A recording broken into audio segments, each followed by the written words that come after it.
What's going on, guys? Thanks for joining. Should we get it started pretty soon?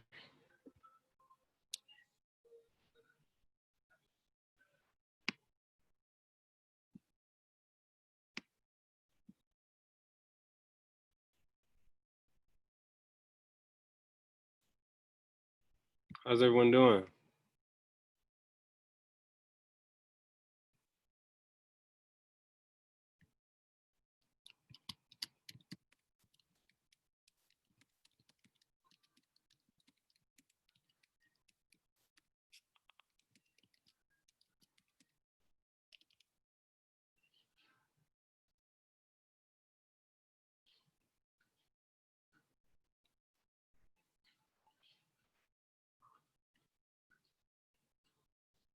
Hey, Lisa.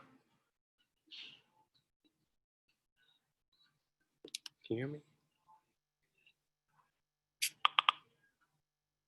Can you hear me, Lisa?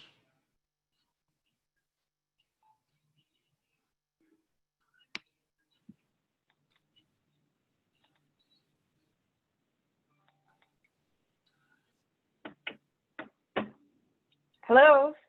Hello, can you hear me? I can. Can you hear me okay, Sam? Yes, ma'am. How are you? Good, thanks. How are you? Cannot complain. So our session is actually live. Let me see.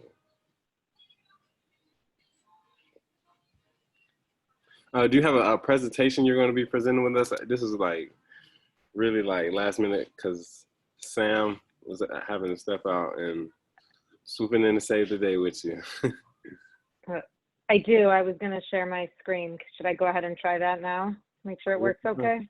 Yes, ma'am. Okay.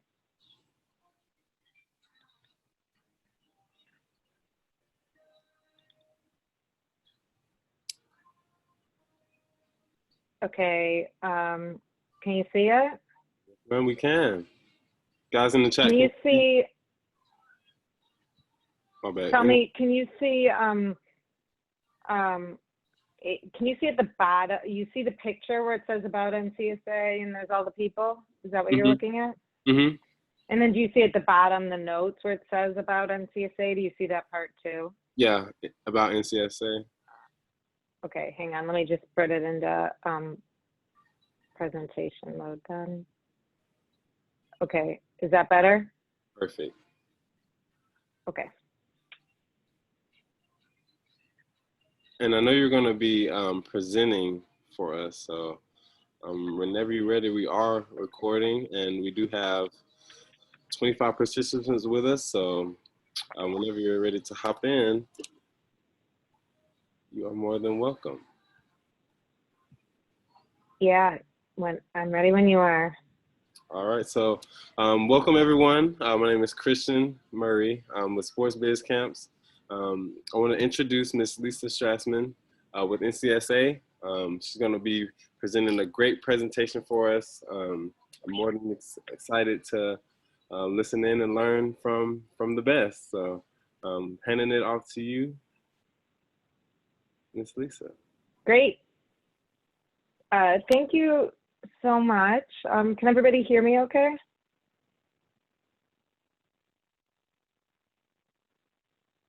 Maybe thumbs up, yes, no? They're saying yes in the chat. Oh, okay, good. I can't see the chat. Awesome. Well, I am so glad to be here. And just want to, there we go. Now I can see the chat. Okay, cool. So I will introduce myself, explain to you what I'm going to talk about today, and then run through some logistics. Again, my name is Lisa Strassman. I am the President and Chief Operating Officer for NCSA, Next College Student Athlete. And I have been with NCSA for a little over 15 years now, so quite a while, seen a lot of changes in the college athletic recruiting process and the college admissions process in general throughout that time. I myself was a college athlete, and my story was quite a while ago now, but I grew up in the suburbs of Chicago and was an ice hockey player my whole life. I had played hockey since kindergarten, and as it got to the second half of high school, all I cared about was playing hockey in college. That was my number one goal, my only goal, and I wanted to play at the best school possible. I wanted to play Division I hockey, and I wanted to go to school on the East Coast. And they were pretty lofty goals, but it was challenging because I wasn't really sure how to go about achieving them. And long story short, I was very fortunate that I had really supportive parents to help me out, but it was their first time going through the recruiting process as well. I was the oldest child, and they didn't really know how to help. And so it was a really stressful time in my life. I wasn't really sure what types of schools, sorry.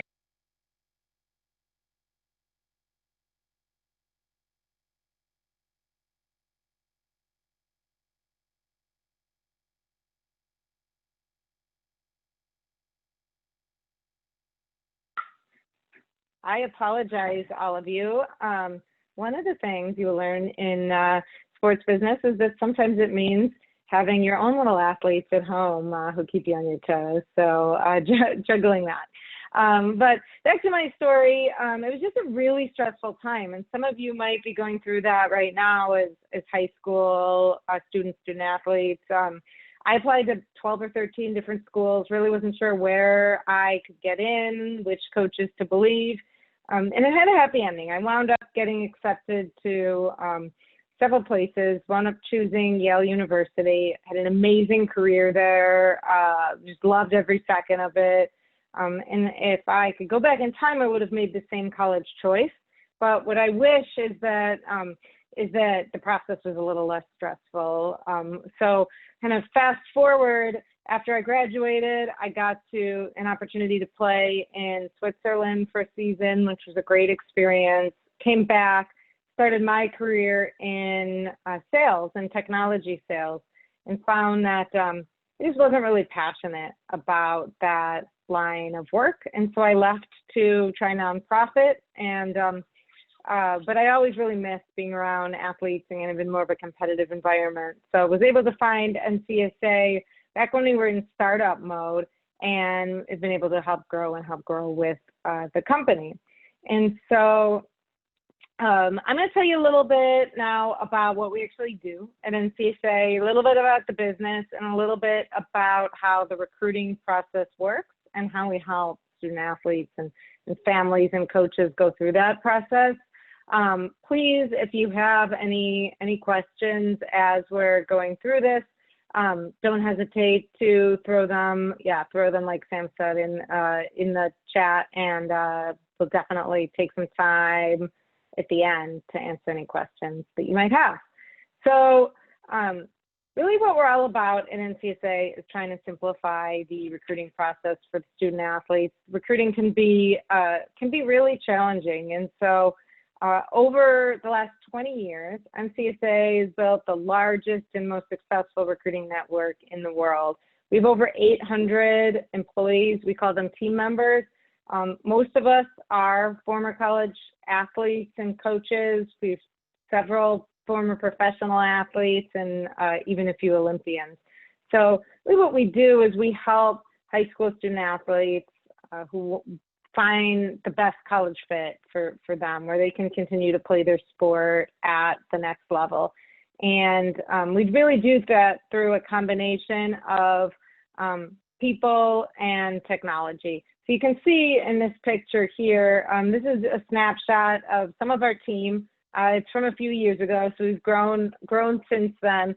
But we've got a ton of really passionate individuals who help guide our families through the recruiting process day in, day out. And we also have a technology platform. You can kind of think of it like LinkedIn for recruiting, where you've got the college coaches on one side and you have student athletes on the other side.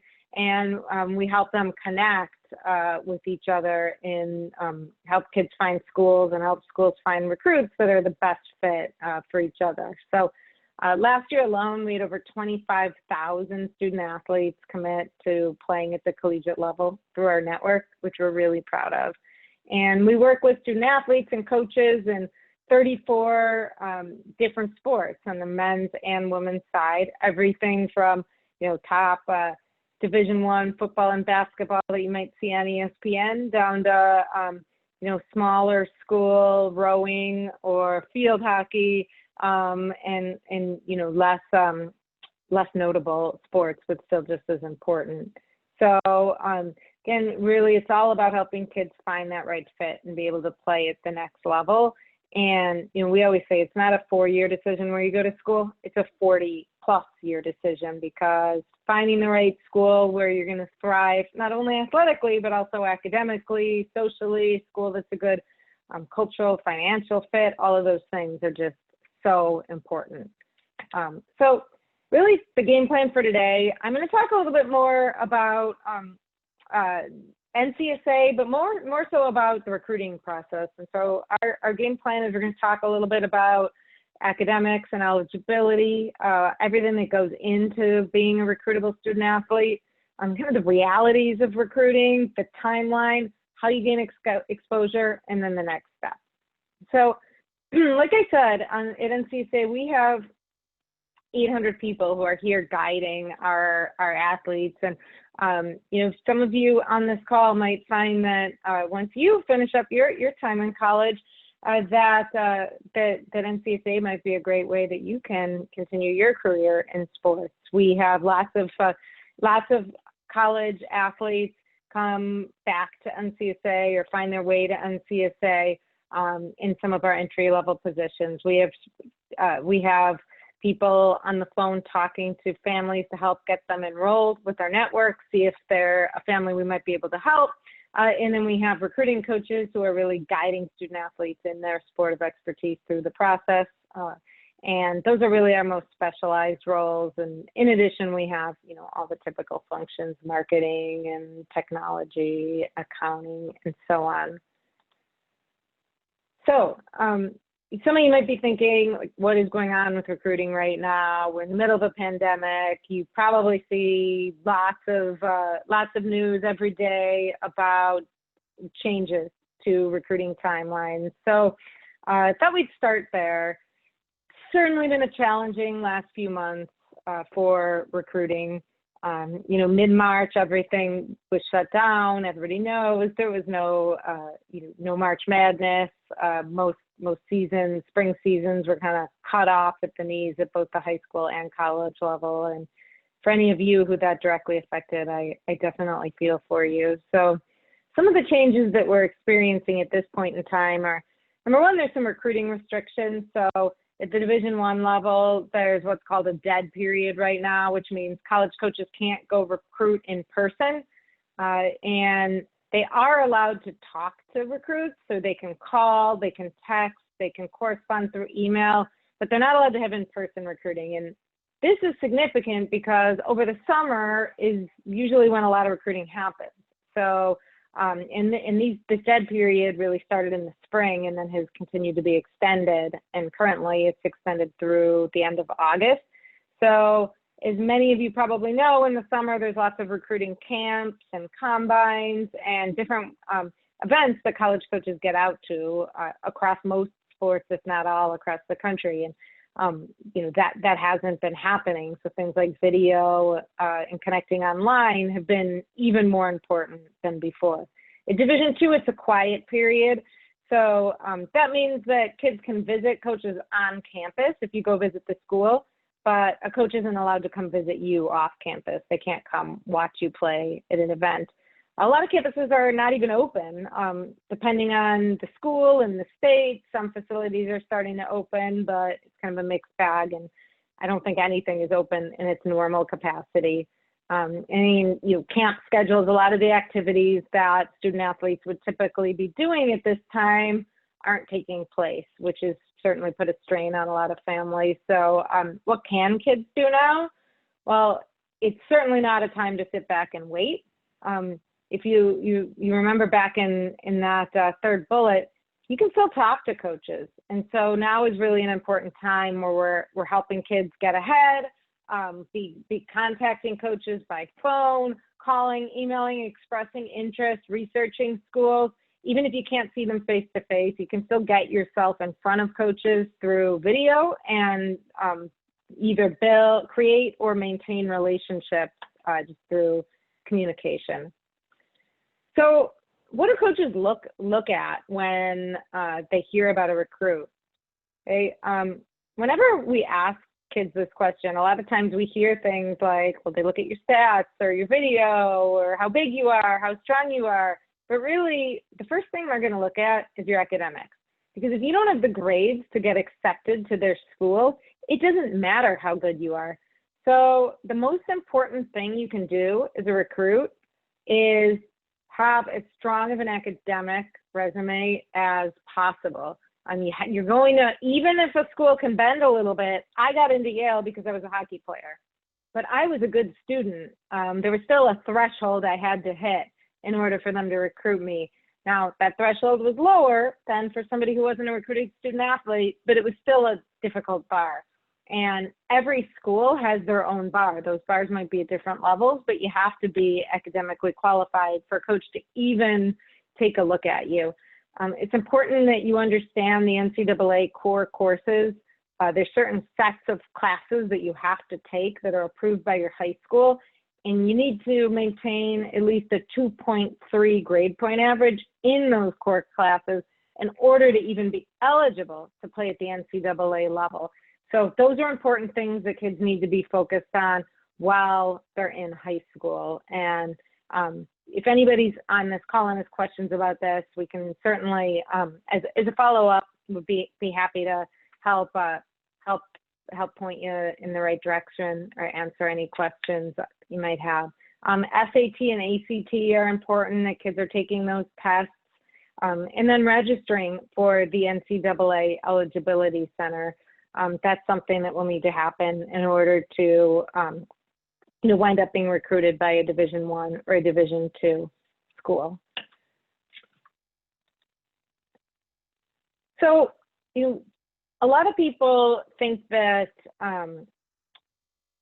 there's scholarships flying around left and right, and the reality is, it's pretty hard to compete at the college level. So you can see some of the stats here and these are stats for football. We have similar stats for any sport you might be interested in. But, you can see here, out of a little over 1 million high school football players, only 7% of them actually go on to play in college. And out of that, only 2.7 compete at the Division I level. So, many of us have this image in our head of college sports looking like the bowl games that you see on TV. But in reality, the majority of people who are playing at the college level are playing at divisions outside of Division I. The realities of people going on to compete beyond college and at the NFL level are very, very slim. So, what that means is you really want to figure out what types of schools you're qualified to play at so that you're looking at the right opportunities. Because, out of that 7% of football players that are playing in college, and again, remember, only 2.7% of them are playing Division I, and only 1% of student athletes actually earn a Division I full ride. So the reality is that most college opportunities are outside of the Division I level. So it's really important early on in your process to get some help getting an evaluation. This is something we do at NCSA. Your high school or club coach can likely help as well, of really understanding what levels might be a good fit for you. Maybe you are that blue chip Division I player, but most people aren't. So think about other opportunities at the Division II, Division III level. There's another division called the NAIA that does give athletic scholarship money, but it is not part of the NCAA directly. And then there's junior colleges, which are becoming a lot more possible. So it's really important to do your research and start looking at a lot of different types of programs so you can understand what might be the right fit for you and where you're really qualified to play. So this is just a snapshot here. Again, this is football specific, but really just to show the perspective of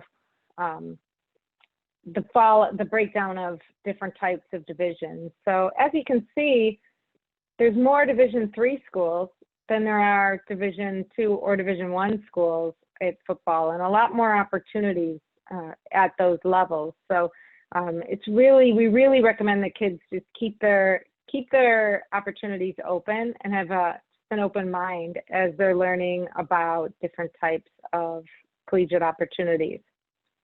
Okay, so scholarships. We know that this is what's on a lot of people's minds. So a few facts about scholarships. You guys can read this yourself. $2.7 billion given out in scholarships by the NCAA, and that's spread within the 3 divisions. Only 2% of high school student athletes receive a full scholarship to Division I. So that last slide, 1% in football. Overall, it's 2%. Okay, still not a very big number.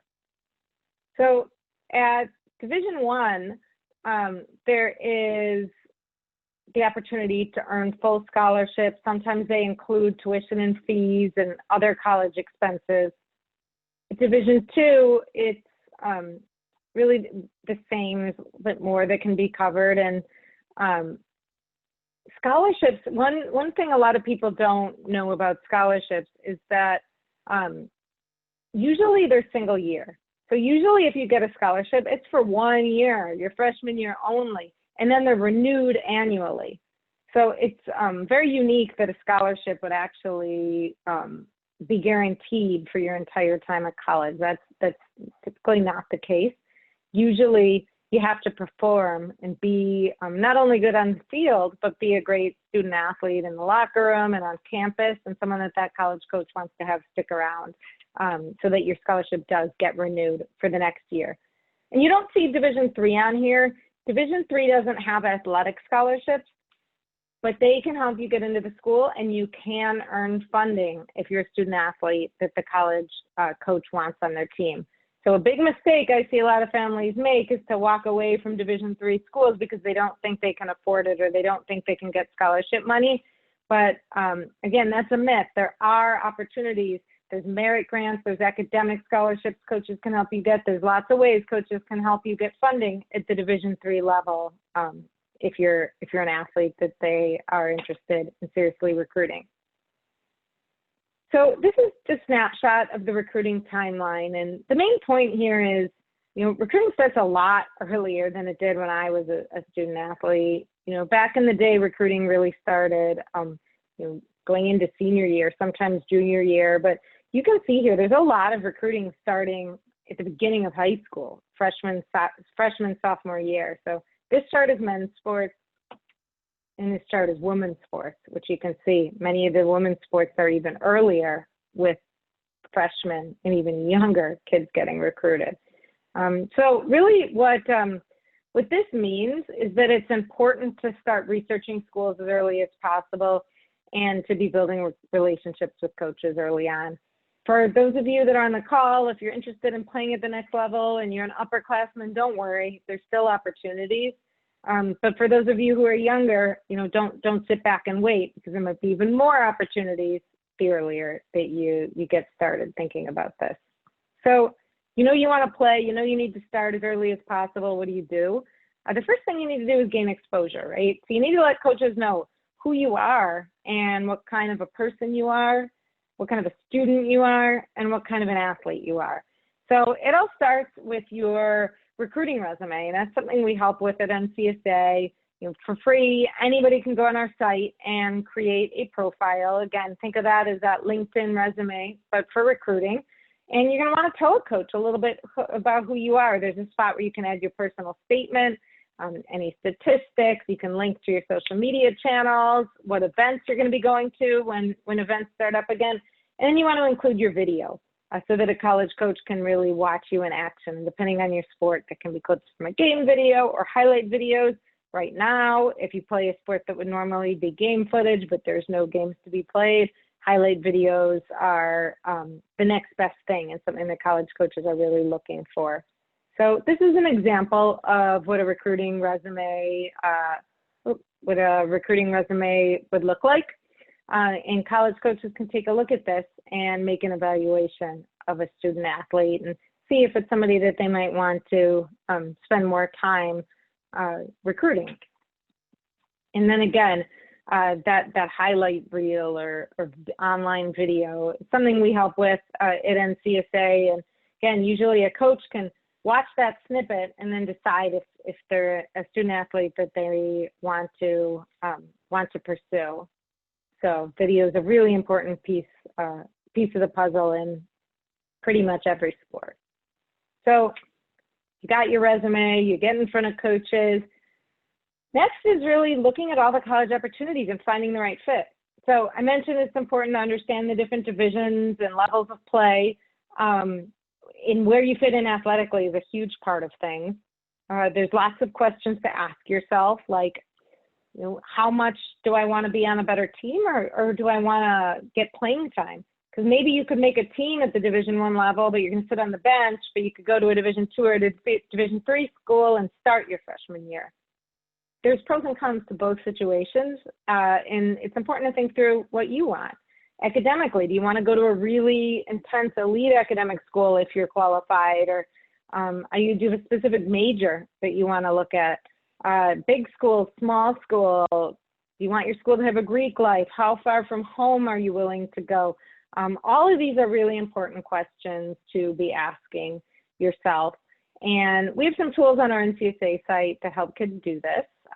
This is an example of our college search map where you can search for schools that offer your sport in different states. You can include things like how strong is the athletic ability of those programs, tuition costs, enrollment size, majors, and you can really break down where schools fall and then also where you stand compared to those schools. So you know what schools are out there, but again, you want to know how you might match up with them. So the way we help kids with that at NCSA is we do an evaluation. So from the athletic standpoint, one of our recruiting coaches is an expert in your sport. We have many former college coaches and athletes on our staff.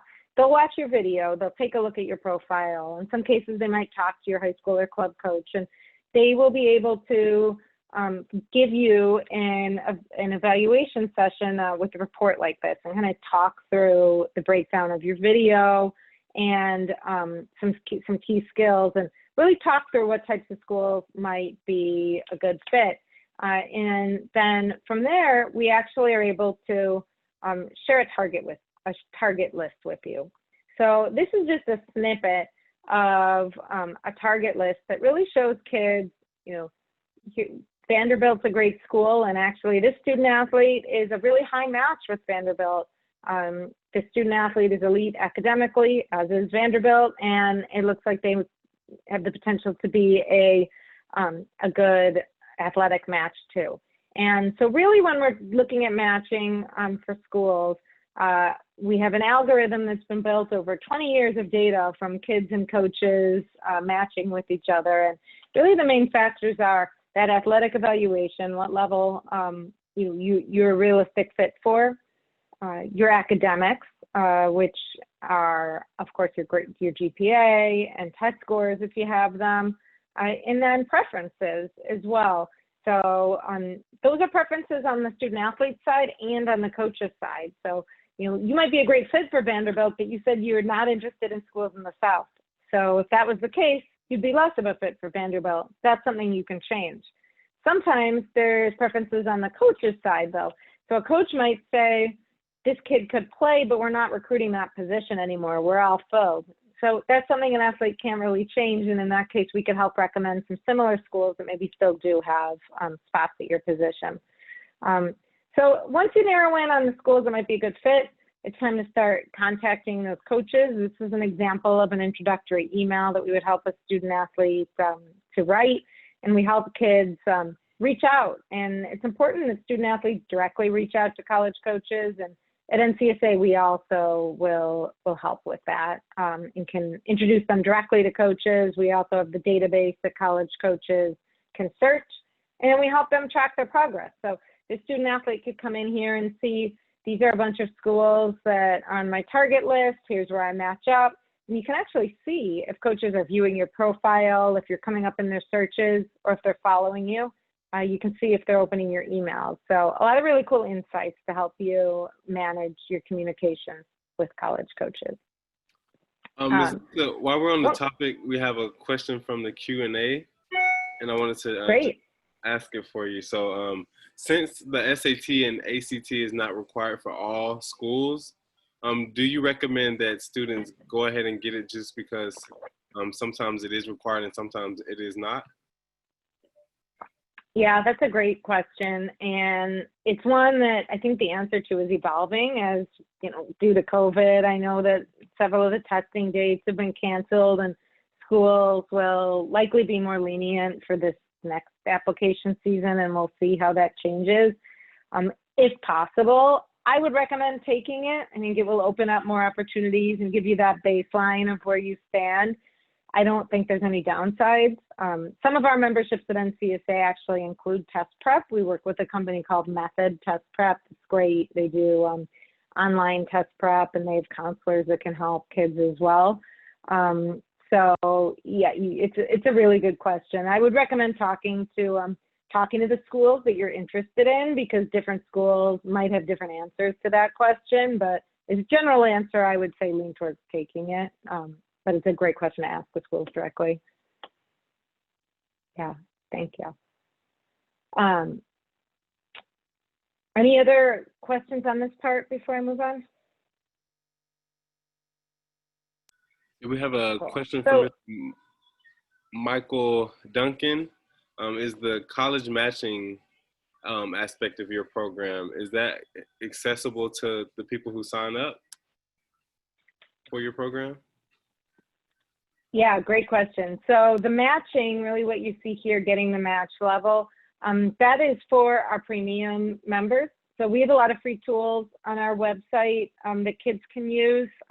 Sometimes we have promotions where you can even unlock a few matches for free.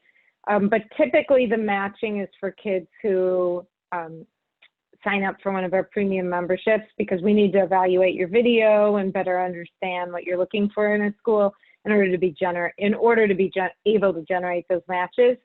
Anybody can go on our site though and look at, use that college search map and search for schools in general. Thank you. Yeah, sure. And part of that matching, I mentioned was sometimes we'll talk to high school and club coaches. So we have an offering called Team Edition as well. And so what Team Edition is basically we give our NCSA software to high school and club coaches and programs, and that enables those coaches to really be able to provide NCSA software directly to their athletes, and then it also lets them help track communication, track really recruiting progress for their athletes. They can connect directly with college coaches on behalf of their athletes, and really be able to take advantage of our network at the high school and club level. And this has really been growing, especially as programs have been shut down due to COVID. It's been a really helpful way for those high school and club coaches to still be able to help support their student athletes in ways when it comes to recruiting. So I've mentioned our premium memberships, and so just a little bit about how our business works is we have lots of free tools. We're all about providing recruiting education like this to anyone who can benefit for it at no charge. We go into high schools all over the country. We go to camps, clinics, tournaments, showcases, and provide that education for free. We've got a great number of resources on our website and a newsletter that we share, and we want every family to be able to get answers to difficult recruiting questions answered. We also have our profiles and other recruiting tools that are completely free for families and coaches to leverage. Families do pay NCSA for those premium memberships. People who really want some more help in the process, want some more guidance, want to take more advantage of more in-depth tools and coaching and support from our staff. And a big part of what we do is never turning families away for financial reasons. So if there's a family, or if any of you on this call are or know someone who really could benefit from using NCSA's premium tools and services, but have financial barriers in their family, we have something called the All-In Award. And it goes to student athletes who really want to compete at the next level, are qualified and committed, but you have financial restrictions. And they can apply for an All-In Award, which basically gives them complimentary access to our highest level of service. They get matched with a recruiting coach and get all of NCSA support at no cost to their family. And we're really proud to say that this year we're going to give out over 3,000 All-In Awards to the deserving student athletes. So we have an application online. I'd be happy to share it with anybody after this call. And we also have other programs for families to help make our offerings more affordable in addition to this. So really what we tell families is, their next steps are to get a recruiting profile active. I think anybody who's considering playing at the next level, even if you're not sure, you're just testing the waters, it can't hurt to have a recruiting profile in the network. You can always decide to backpedal if it's not something that you want to seriously pursue. But college coaches are searching our database now more than ever. So getting yourself out there, having your profile really, as complete as possible is important. We'd be happy to do a call with anyone who might want it. Typically, student athletes, after they do that free profile, if it's something they want to learn more about, them and their parents will get on a call. We'll do, no charge, a 45-minute call, and really discuss the recruiting process more in depth, where kids stand, and give them some tips on how to move forward with the recruiting process. And there's no strings attached with that call. If we think that a family can benefit from more of our premium offerings, we'll talk about that. But in either case, we want to give some education and tips and tools and help point families in the right direction. And so, again, really, it's all about finding that right college fit and helping student athletes just have a better recruiting experience than I did. And I had a pretty good outcome again, but I remember all the stress that went into it. So our goal is to help kids be able to play the sports that they love in college and have that recruiting process be as smooth as possible. Great. So thank you for the few questions that came in. If anybody has any others, I would be more than happy to answer them. Yep, we actually just got a really good question actually from, unfortunately, someone anonymous. But the question was, how does someone go about the recruiting process if you guys don't offer that support for your services at NCSA?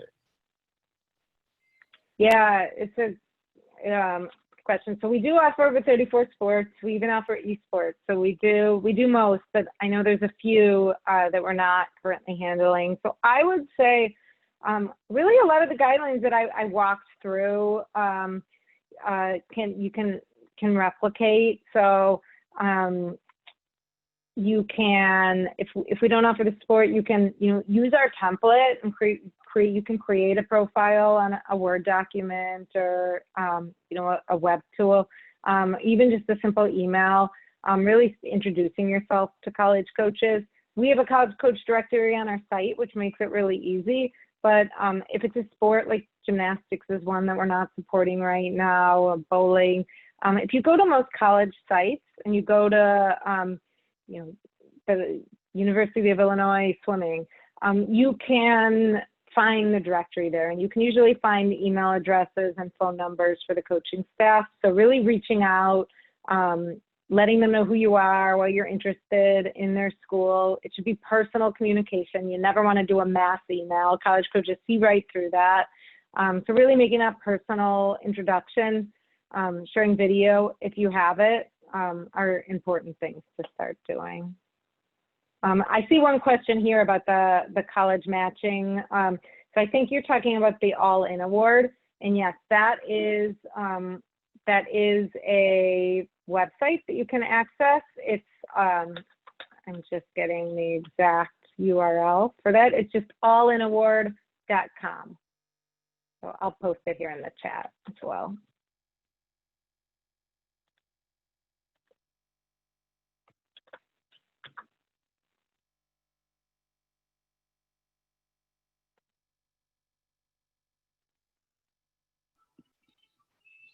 Gotcha. And we actually had another question, which I was kind of curious as well. You kind of alluded to it earlier on things you can do to get noticed because we are in unprecedented times. So what other things can students and potential college athletes like do to be creative and get their name out there, being that there was no season this year? Yeah, for sure. It's tough, and we're definitely all learning as we go through this challenging, unprecedented time. So I would say the biggest things for just relating to not being able to play right now is if you have any video, it's great to share with coaches. So if you have video from before, from your season before it ended or your last season, that's great to share. If you don't, you can still get video, even if it's, and we can help with this. We can just talk you through. We have different recruiting guide or video guidelines depending on the sport. But for many sports, even if it's not ideal, if one of your parents or a friend or a coach films you like in a park or in your backyard, doing some drills, that is often better than nothing. Definitely reaching out to coaches, letting them know who you are, what level you were playing with. Oftentimes they can talk to your club or your high school coach and get some feedback on you as well, even if there's no video available. But definitely communicating with coaches and sharing the video if you have it is important. Of course, there's a lot of factors in there depending on what grade you are and what sport. Our team can give more specific advice, but I think those are the general pieces. And then stay positive. I think that's really important too. This is a hard time for everybody, and know that it'll pass. I saw a question about track, and there actually are, college coaches do like to see video in track. We have on our website some video guidelines that are specific to track, but obviously times are what's most important as well. So times from any past meet would be something coaches would definitely want to take a look at. And I wanted to hit on this question because I feel like it's a really good question. Being like, what would you recommend for the younger audience who are like dual threat athletes and they haven't made like a decision yet in the sport they want to go to college for? So what would you recommend in terms of that? Yeah, so I would pursue both until you can on our site create 2 different accounts, and I would a profile for each sport. Put the other sport on the profile too. So let's say I play basketball and football. I would make a football profile and on there say that I play basketball, and then make a basketball profile, say that I play football. I know there's a lot of pressure for kids to specialize, but college coaches actually love it when kids play multiple sports. It shows that they have diversity and skills, and that they're not just sitting around in the off season. And so there's a lot of value to that. Perfect. And I wanted to, I'm actually a testament of your guys' program. I was actually involved with NCSA throughout my high school and college career. Unfortunately, I didn't get an opportunity to play anywhere just because, but I feel like it is important to know that there is opportunity within it, because I had multiple colleges from everywhere, like Minnesota, and I was in Georgia. So it was like, there is opportunity in it and there's a lot of value in it. But I wanted to get your opinion on like for someone who doesn't really know if it's worth the money or the time to go into it, like how would you show them the value in CSA? Yeah. Well, I think the biggest value is not having regrets and being able to look at every opportunity. So we talked to, and I think every family's goals are different. So like I shared mine, I wanted to play D1 at the best school possible. There's some families who can't afford to go to school unless they get a scholarship. We have other families who don't want to leave home. And so we're all about helping you reach your goals. So success for, student A might be very different for success for student B. And we're all about helping kids figure out what's important to them and then attaining those goals. So I think we have we even have former NFL players on our staff who say like, man, I could have used this. I walked on. We have a guy on our team, an executive who played in the NFL for 7 seasons, but he walked on to an NAIA school in college, and that never should have happened. We have a lot of other people who, regardless of where they went, they said, they could have used help in the process to make the right choice because it wasn't the right school for them academically or socially or maybe even athletically. And so just knowing at the end of the day, having that peace of mind that you'll have gone through the process, and instead of doing it the first or second time as a family, that you are going through it with a team of people that are guides that have done it, tens of hundreds of thousands of times before, can help save you a lot of anxiety and time and money in the end as well to help you make the right choice. Perfect. And being that I am NCSA alumni, I personally know the different resources you guys offer in regards to jobs if you don't go the collegiate athlete route. So can you talk about some other resources that you guys offer with NCSA? Yeah, absolutely. So I mentioned we help with test prep. So that's something that's important. Again, even if you decide not to pursue your sport at the end of the day, you're probably still going to have to take the SAT and or ACT. And so we help with that. We help with a lot of life skills as well, communication. We do mental health trainings for high school student athletes. We have helped several of our student athletes find jobs, internships, careers after college. We have several different companies ask us to help promote their job opportunities, and we do a lot of hiring too. So I mentioned we have a lot of college athlete grads come back and come work at NCSA. So yeah, those are just a few of the ways that we're able to help. And a lot of times we help kids, even if they decide not to pursue their sport, which sounds like your case, we can still help kids find the right school and go through the admissions process just as a general student. And we have programs now too that actually do help with the general admissions part of the process aside from athletics, and that's a growing need for families as well. I love it. So being that the high school students are some in 9th grade, some upperclassmen, when would you recommend they get started? Because I know for me, recruitment wasn't really thought about until like junior, senior year. But like when would you recommend someone like younger to get like actively involved in the recruitment process? As early as possible. I've never talked to anybody who started the process too early, but lots of families come back and say they wish they didn't start so late. So definitely freshman year is a great time to get started. If you're junior or senior though, it's not too late. But I wouldn't sit on it. I would get moving. Perfect. And another question from the chat, is playing in junior college the same aspect of regular college? And if so, or if not, how differently are they apart? Like what would you recommend for someone making the transition from junior college to potentially D1 or D2 or D3?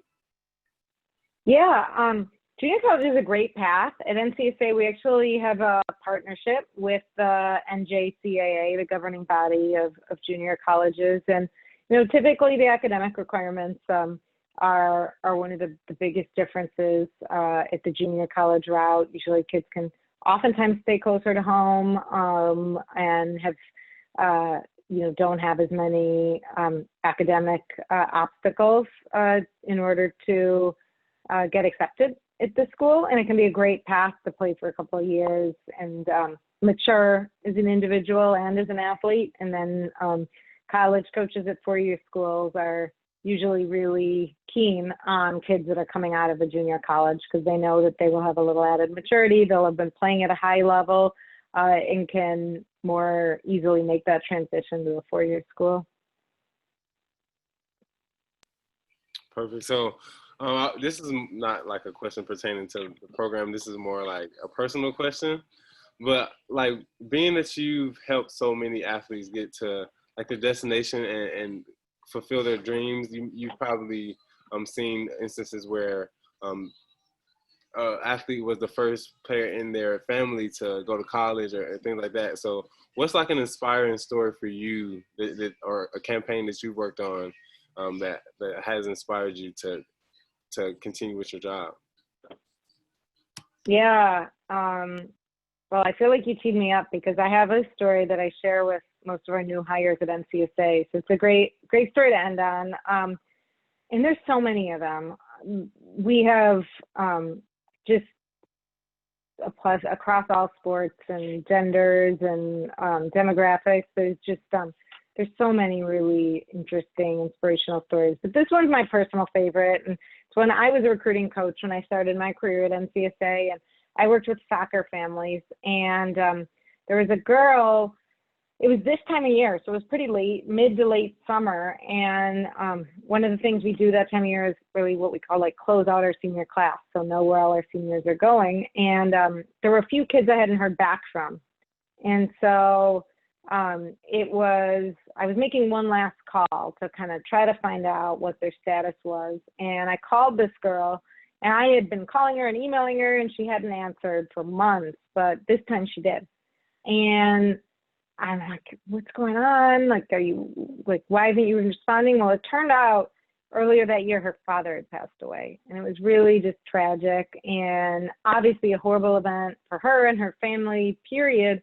But in addition, like finances were now tougher, and her mom didn't speak much English. So this girl had a lot more responsibility at home.